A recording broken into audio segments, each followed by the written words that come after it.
O Marco Ortiz, que estão acompanhando a viagem lá do WhatsApp, ele faz uma pergunta para você. Eduardo, além da velha cortina de fumaça impregnada da mídia, com tanta desinformação e esperanças sendo alimentadas, você acredita que tudo voltará, aspas, ao normal? Pois é, eu vou pegar exatamente a palavra normal. O que é o normal? Em cada lugar do planeta o normal é um normal diferente. Tudo volta ao normal. Acho que nada volta, mano. O tempo não volta, não volta nada. Daqui a 2 dias eu já não sou a mesma pessoa. Só que é de uma forma muito imperceptível que se dá essa mudança. As pessoas têm muita pressa, elas querem ver aquela mudança que elas esperam ver. Está tudo em mutação permanente, não tem nada parado, nada volta a ser. Até os minerais estão em mutação permanente. A sociedade está em mutação permanente. Eu acho que nós estamos no intensivão. É um momento para alguns de reflexão, os que podem refletir, os que têm condição de refletir. É um momento de inferno para os que vivem aglomerados, e é a maioria das pessoas. Um momento de inferno para aqueles que sofrem violência doméstica. O violentador está em casa. Então está vivendo um inferno ali. Agora, é aquela coisa, estou num momento de concentração.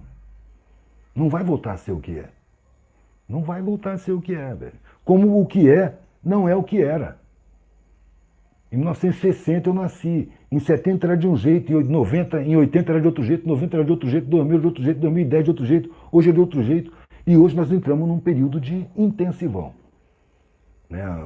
Eu acho que está se enxergando muita coisa. O que vai ser quando acabar, aí já é um exercício de futurologia, isso eu não faço. Que não vai ser a mesma coisa, é evidente que não vai. E não seria a mesma coisa, ainda que não tivesse a pandemia. Só que a pandemia está, vamos dizer, botando uma pressão, sabe, nas mutações. Então acho que vai apressar a coisa. É como você agitar uma reação química, ela se apressa. Então nós estamos nessa coisa, nós estamos internalizados num mundo que puxa a atenção para fora, para a superficialidade. A forma vale mais que o conteúdo, a grana vale mais do que o caráter, a pose vale mais do que o sentimento. Nós estamos num período em que essas coisas estão se diluindo. Ninguém está podendo se mostrar.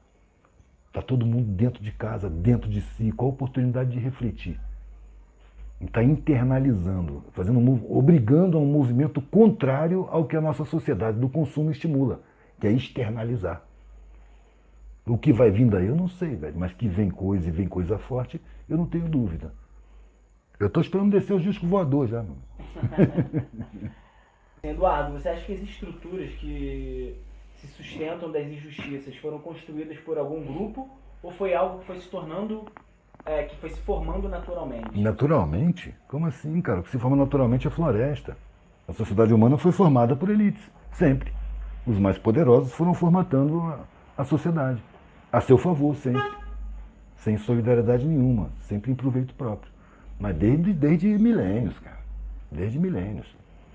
Hoje você tem banqueiros, mega banqueiros mundiais, que preparam seus filhos, seus herdeiros, para manter o seu império. Eles morrem e os caras já vão ficando mais velhos, já formando os novos, para se manter. Como é que se compra um Estado, como é que se mantém uma dívida escorchante, para se tomar os orçamentos dos Estados, como é que se controla a política interna, como é que se procura os grupos de traidores nacionais para poder compor com eles, para formar as elites. As elites são sempre traidoras, mano. Sempre traidoras nacionais.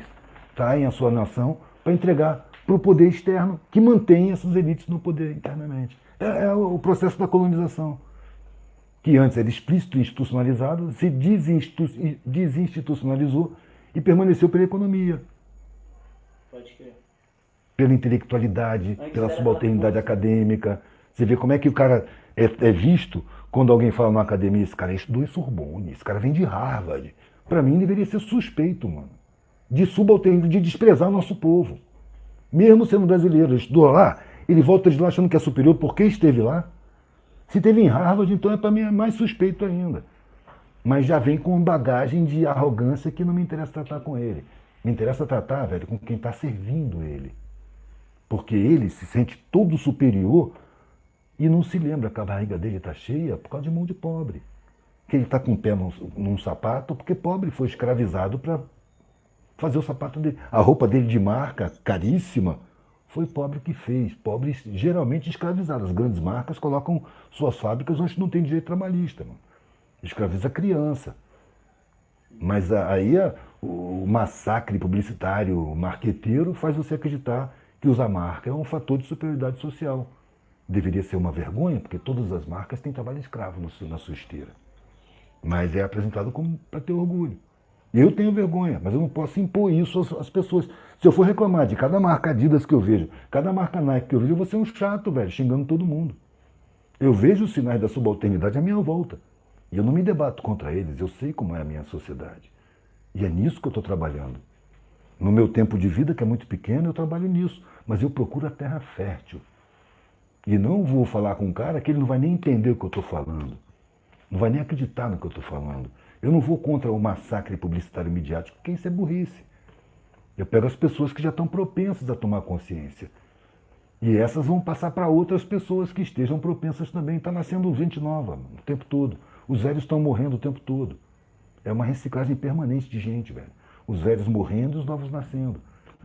O número de novos diferentes do convencional, que não tem um olhar de enquadramento, está muito maior do que na minha época de criança, velho. E cada ano que passa eu vejo mais jovens e novos aparecendo, questionando com muita competência, não assimilando automaticamente nada, não se dispondo à vida social convencional, porque não satisfaz realmente a alma, não acreditando mais que a satisfação é externa, é ter pessoas que estão querendo ser. Está nascendo novas levas o tempo todo. É o processo planetário. Pode crer. A Bruna Altaíra, ela faz uma pergunta aqui legal. Ela falou assim, nesse tempo de crise que a gente está enfrentando, você acha que as pessoas podem se questionar enquanto consumidores? É muito difícil você falar das pessoas como se elas fossem um bloco homogêneo. Homogêneo. Haverá pessoas que questionam, como há as que questionam mesmo não estando em crise.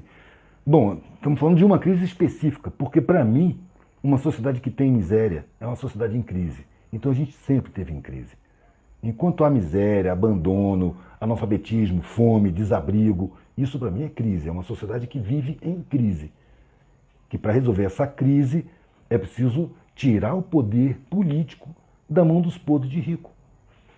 Para que o Estado possa cumprir a sua Constituição. O Estado não cumpre sua Constituição por quê? Porque ele é totalmente dominado, sequestrado por forças econômicas. Então ele não cumpre a Constituição.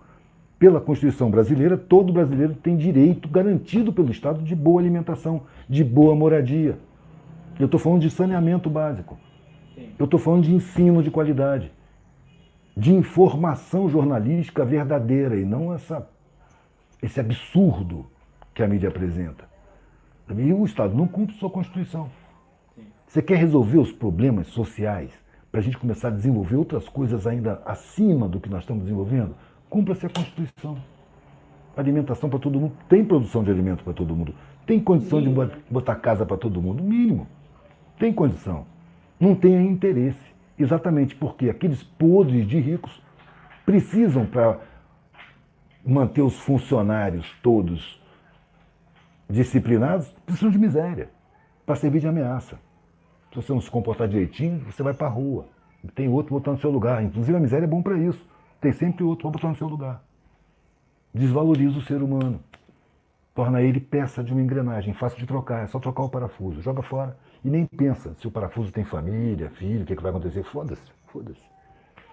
É um sistema social com base de cima, cara. É. O ser humano é descartável. O ser humano pobre. O valor humano está ligado à sua propriedade. Não é o seu sentimento, não é o seu caráter, não é a sua sensibilidade, nem a sua criatividade. Não é no que realmente tem valor. É no que tem preço.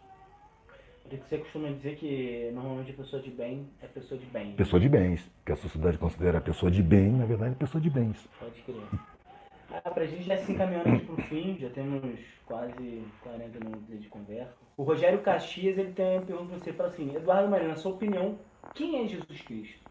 Eu não conhecia, parceiro. Ou se conhecia, estava numa encarnação que eu já não lembro mais. Olha, velho, chegou num ponto que eu já escuto esse nome de em pé atrás. Alguém fala em Jesus, eu falo... Eu já vi gente atirando pedra num senhor dentro de uma loja de Umbanda em nome de Jesus. Então, para mim, velho, eu dizia assim, é um nome corrompido na boca dos hipócritas. Assim como amor, Deus, Certos assuntos, velho, eu não permito que a minha razão se meta, não. A minha consciência resolve isso daí. Está sendo agressivo? Está fazendo mal? Está emanando raiva? Está errado, mano. Espiritualmente está atrasado. Se você tem amor, solidariedade, compreensão, boa vontade, generosidade, carinho, afeto, humildade, você tem autoespiritualidade, velho. Não me importa a sua crença, velho. Seja Jesus, Buda, Krishna, seja o que for, mano. A espiritualidade de uma pessoa, ela é diretamente refletida na conduta dessa pessoa. Como é que ela se comporta? Como é que ela trata os demais? Que sentimentos ela produz em si? Que sentimentos ela provoca em torno de si nas outras pessoas? É uma pessoa tolerante, amorosa, compreensiva, generosa, humilde, tem sabedoria, tem autoespiritualidade, velho. Pode acreditar em Jesus, em Buda, em Cristo ou não acreditar em nada. A espiritualidade não depende da crença. Ela se reflete na conduta. Não acredito que exista um Deus que exija crença. Você tem que acreditar, senão você vai para o inferno. Isso é coisa deturpada. Você não precisa acreditar em nada. Eu tenho raciocínio para duvidar. Então eu duvido, mano. Eu prefiro 1000 vezes a dúvida do que a certeza precária. Como é que eu vou falar do Supremo Ser do Universo se eu nem conheço o Universo? É pretensão pura. E a gente cai numa infantilidade religiosa, que é imaginar que o Ser Supremo do Universo é macho, vingativo, punidor, exigente, tem filho preferido, senhor dos exércitos, amaldiçoa, manda para o inferno. Mas isso para mim é um ser humano, investido de superpoderes. É nesse ponto que eu falo, eu prefiro a dúvida do que essa certeza ignorante. Prefiro a dúvida. Me abraço com a dúvida para não cair no ridículo de estar explicando o que minha razão não alcança. O ser humano não tem alcance, velho. O nosso planeta tão grandão é uma poeira cósmica. O nosso Sol tão vital é uma estrela anã, no meio de bilhões de outras estrelas. Tem sistemas planetários com milhares de planetas, velho. Com a estrela, o Sol do sistema, 1000 vezes maior do que o Sol. 2000 vezes maior do que o Sol, com milhares de planetas em volta. Centenas de planetas em volta, dezenas de planetas em volta. O nosso sistema em torno do Sol, na periferia de uma galáxia das menores, tem 8 estrelas, 8 planetas. O Sol é uma estrelinha anã e 8 planetinhas. A gente está no terceiro planeta, é uma poeira cósmica. Dessa poeira eu estou em contato direto com o Ser Supremo do Universo. Essa é uma crença, velho, que nasceu numa época em que as pessoas não tinham noção da astronomia. Achavam que o planeta Terra era o centro do universo e que o Sol passava, até puxado por uma carroça. É uma visão muito primitiva de mundo. Aí Deus é pai. Com a concepção da astronomia, já era para a gente perceber que Deus é alguma coisa muito além do que a gente pode perceber, muito além do que a gente pode imaginar. Então, imaginar isso já é uma pretensão arrogante. Com um pinguinho de humildade, eu sinto a espiritualidade em mim. Eu uso a minha intuição, eu uso meus sentimentos. Espiritualidade não é razão, cara, é sentimento. Mas a gente quer meter a razão lá para explicar e acaba arrumando verdades improváveis. E impondo sob ameaça. Você acredita, está fudido pro resto da eternidade. Isso para mim é muito infantil, mano. A espiritualidade está no meu sentimento. Meu sentimento, minha intuição me diz que se eu tenho uma consciência atenta, se eu trabalho na minha consciência, dou valor à minha consciência, não engano a minha consciência, e estou de acordo com ela, se ela aprova minhas atitudes, eu estou bem com a espiritualidade, velho. Essas coisas não precisa a gente se preocupar com isso, velho, porque a vida é curta. A gente morre. E quando o corpo cair, a gente vai estar de cara para a realidade interdimensional, na dimensão dos espíritos. E a gente vai sintonizar com a frequência que a gente tem aqui, com os nossos sentimentos, com o nosso caráter, com o nosso temperamento. A gente vai sintonizar para onde a gente vai. Vai estar de cara para essa realidade. Aí eu vou estar diante dessa realidade inegável. Por aqui, não dá. Aqui a espiritualidade eu exerço é com meus irmãos, velho, na minha coletividade humana. Você vê o cara se abraçar muito com certezas improváveis religiosas e exercer uma arrogância que você vê que a espiritualidade dele é pequenininha. A arrogância demonstra a espiritualidade pequena. A arrogância, a certeza, a intolerância, a agressividade, a cobrança. Se você não acredita, vai pro inferno. Velho, é o jardim da infância da espiritualidade. Pode ser um sacerdote, mano. A pessoa compreensiva, amorosa, sábia e tal, pode ser ateia, mano. Geralmente uma pessoa com essa característica, ela não é ateia. Embora frequentemente as pessoas não ateias não são necessariamente religiosas.